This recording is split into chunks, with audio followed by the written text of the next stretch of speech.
जय हिंद दोस्तों। आज हम लोग बात करेंगे फ्रेंच रिवॉल्यूशन पार्ट 2 के बारे में। 1793 में राजा और रानी को फांसी देने के बाद जोकोबिन्स नामक पार्टी ने सभी के वोटों की मांग की थी, तभी वो पार्टी जीत गई, जिसने अपना शासक मैक्सिमिलियन रॉबेस्पियर को चुना। उसने कड़ी नीति अपनाई थी, इसलिए इसे आतंक का काल यानी रेन ऑफ टेरर के नाम से भी जाना जाता है।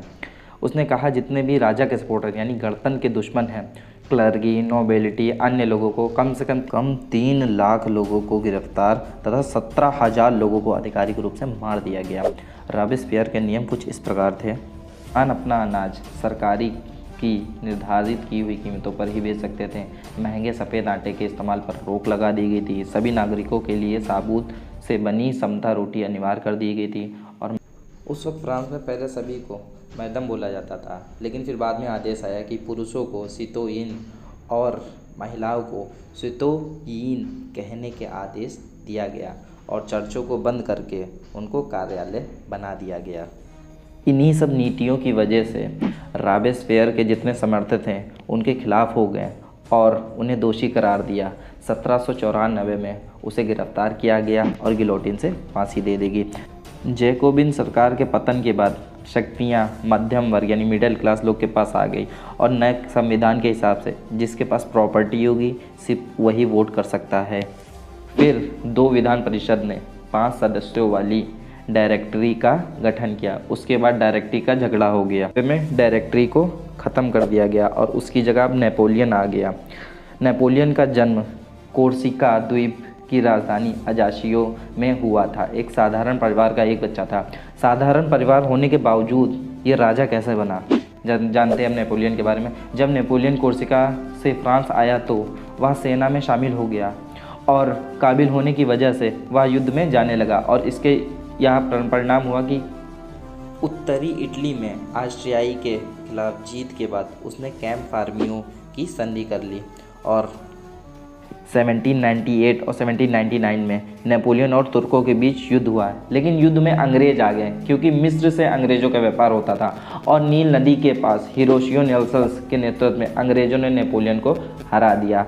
उसके बाद बैटल ऑफ मोरेंगो हुआ। मोरेंगो की लड़ाई 14 जून 1800 ईस्वी को इटली के पीडमेंट में एलेसेंड्रिया शहर के पास प्रथम काउंसिल नेपोलियन बोनापार्ट और ऑस्ट्रियाई सेना के तहत फ्रांसीसी सैनिकों के बीच लड़ी गई थी और इसमें ऑस्ट्रिया को हराकर इटली को बाहर कर दिया गया था। 1802 में अंग्रेज यानी ब्रिटिशर्स और फ्रांस ने युद्ध को समाप्त कर दिया कि ये भैया अब हम नहीं लड़ेंगे और फिर दोनों ने मिलकर ट्रीटी ऑफ एमिन्स साइन कर दी। हालांकि यह सिर्फ 1 साल की थी। उसके बाद 18 मई 1804 में नेपोलियन बोनापार्ट यानी फ्रांस का राजा बनता है। इतिहास में नेपोलियन को विश्व का सबसे बेस्ट यानी सबसे अच्छा सेनापति में गिना जाता है। उसने फ्रांस पे एक नई संविधान लागू की थी, नेपोलियन संहिता के नाम से जाना जाता है। नेपोलियन द्वारा किए गए सुधार, सबसे पहले हम लोग बात करेंगे आर्थिक सुधार। फ्रांस की आर्थिक स्थिति को सुधारने के लिए उसने वसूली की व्यवस्था की और बैंक ऑफ फ्रांस की स्थापना की। व्यापार के विकास के लिए नेपोलियन ने आवागमन के साधनों की तरफ पर्याप्त ध्यान दिया। सड़कें, नहरें बनवाई और कई प्रकार के व्यवसायों की भी स्थापना की। धार्मिक सुधार, कैथोलिक धर्म को राजकीय धर्म के रूप में स्वीकार किया गया। गिरफ्तार पादरी छोड़ दिए गए और देश से भागे पादरियों को वापस आने की इजाज़त दे दी गई। चर्च की जब्त संपत्ति एवं भूमि से पोप ने अपना अधिकार त्याग दिया। शिक्षा संबंधी सुधार, नेपोलियन ने शोध कार्यों के लिए इंस्टीट्यूट ऑफ फ्रांस की स्थापना की। शिक्षा को 3 भागों में बांटा, प्राथमिक, माध्यमिक और उच्च।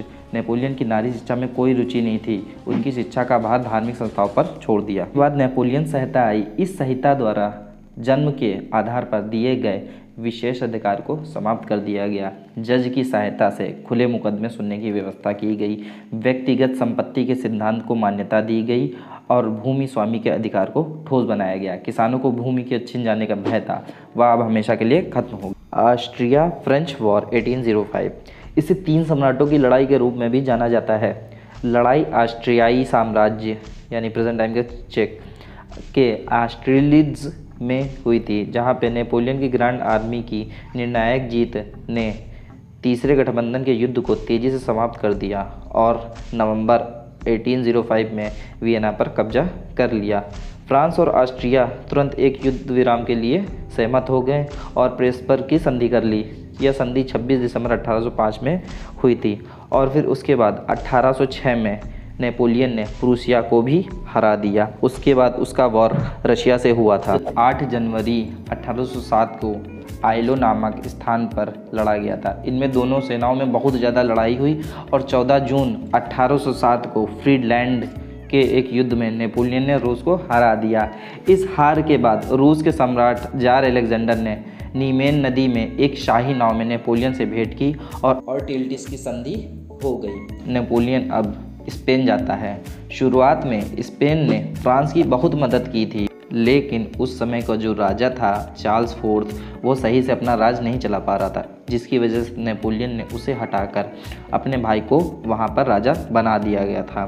फ्रांस व स्पेन के संयुक्त अभियान के कारण नेपोलियन को फ्रांस में सेना भेजने का अवसर मिल गया और फिर उसने स्पेन पर अधिकार कर लिया। नेपोलियन के इस कदम से स्पेनिश जनता अपमानित महसूस कर रही थी। स्पेनिश वासियों ने राष्ट्रीय का भावना संचार किया और पूरे राष्ट्र नेपोलियन के खिलाफ हो गए। और उस वक्त गोरिल्ला वॉर बहुत फेमस चल रहा था, मतलब छुप छुप के लड़ाई करने को गोरिल्ला वॉर कहते हैं। जुंता नामक संगठन ने गुरिल्ला पद्धति से लड़ने के लिए लोगों को प्रशिक्षित करना आरंभ किया। स्पेन में फंसे रहने के कारण साम्राज्य पर वह ध्यान नहीं दे पाया। 1809 में यूरोपीय गतिविधियों के कारण नेपोलियन को एक बड़ी सेना स्पेन में छोड़ मध्य यूरोप की ओर भागना पड़ा। उसके बाद उसका स्पेन आना संभव नहीं हुआ, जिसकी वजह से नेपोलियन को हार का सामना करना पड़ा। बैटल ऑफ वाटरलू 8 जून 1815 को होता है। एक तरफ फ्रांस होता है, दूसरी तरफ 5 महाशक्तियाँ यानी ब्रिटेन, रशिया, प्रूसिया, ऑस्ट्रिया और हंगेरी, ये 5 देश एक तरफ होते हैं और नेपोलियन एक तरफ होता है। समझो पूरा यूरोप एक तरफ और नेपोलियन एक तरफ। वाटरलू की लड़ाई नेपोलियन के 72,000 पुरुषों के साथ शुरू हुई, जो 68,000 पुरुषों की ब्रिटिश ड्यूक ऑफ वेलिंगटन की सेना का सामना कर रहे थे।